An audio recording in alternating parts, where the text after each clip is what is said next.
let's talk about the future. And the future is not too far out in the future. We're November something, 18th already. So, you know, you don't have to put on don't have to put on the big glasses, just the little reading glasses. But what does 2021 hold in store for MSPs? Bruce, Yeah, lead it away.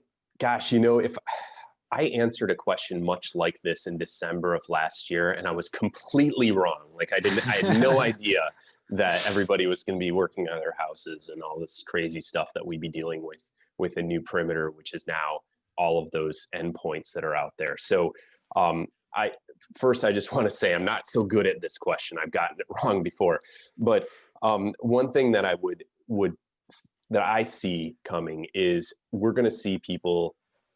We're already seeing it. We're seeing people getting locked back down. You've seen in Michigan, Washington, other places where they're not able to go back to the offices again.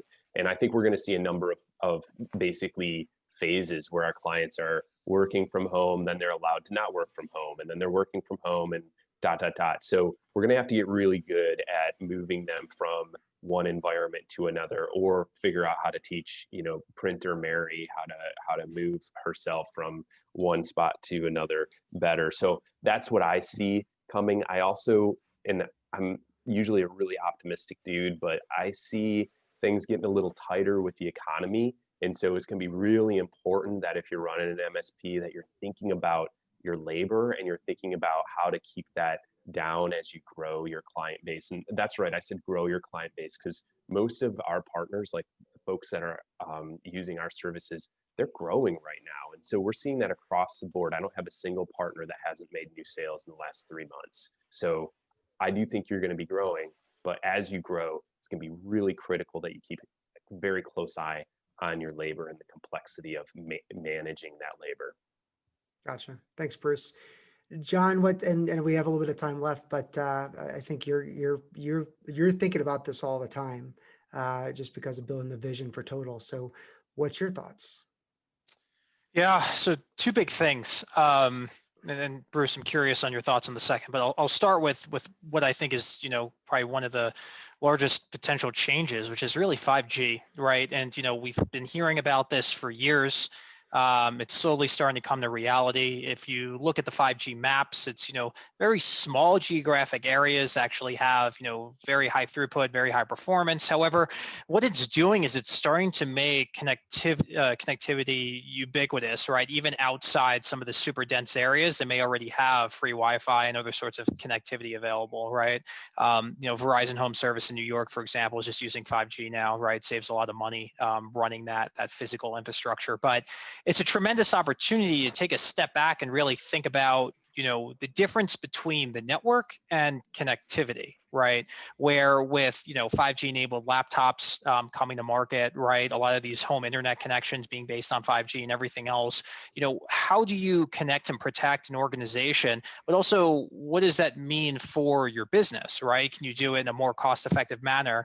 Some of the partners that we have kind of on the bleeding edge are experimenting with things by, almost going national in certain markets that have 5G, where they have 5G enabled devices that they can just drop ship with Total on them. I think there is a lot of opportunity to kind of reframe the mindset and the difference between networking and connectivity, and then what that means for the MSP, especially as Bruce mentioned before, from an efficiency standpoint and also a cost standpoint. I think that's big. The second thing is, Bruce, I'm curious on your thoughts here, but third-party risk, right? I mean, basically this year, everyone has changed, right?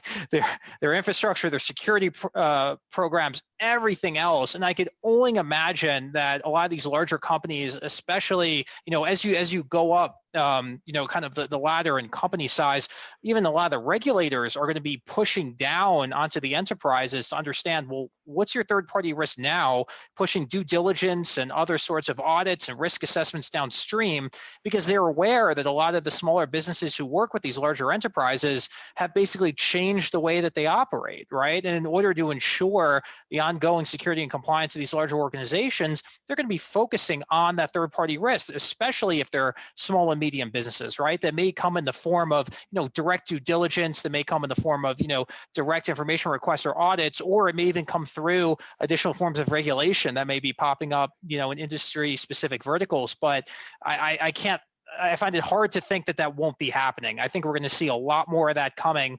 So those are kind of the two things top of mind for at least myself on what 2021 has in store. And I would just add to that, John. I completely agree with you on the third-party risk component. I mean, we're already starting to see it for some of our clients that we do the CISO services for, Yeah. and so that's definitely coming out. If you, folks on the call, if you're thinking about your security stack and you're not sure what should be in it or where things should be, or you have different types of clients, right? You have basic clients all the way through compliance-driven clients. We have a worksheet for you. It's www.galacticscan.com/worksheet. There's a slash at the end of that. You got to put the slash at the end. I think we'll get that over into the chat Yep, here. I'm putting it into the chat as we Awesome. speak so that people can have access to it.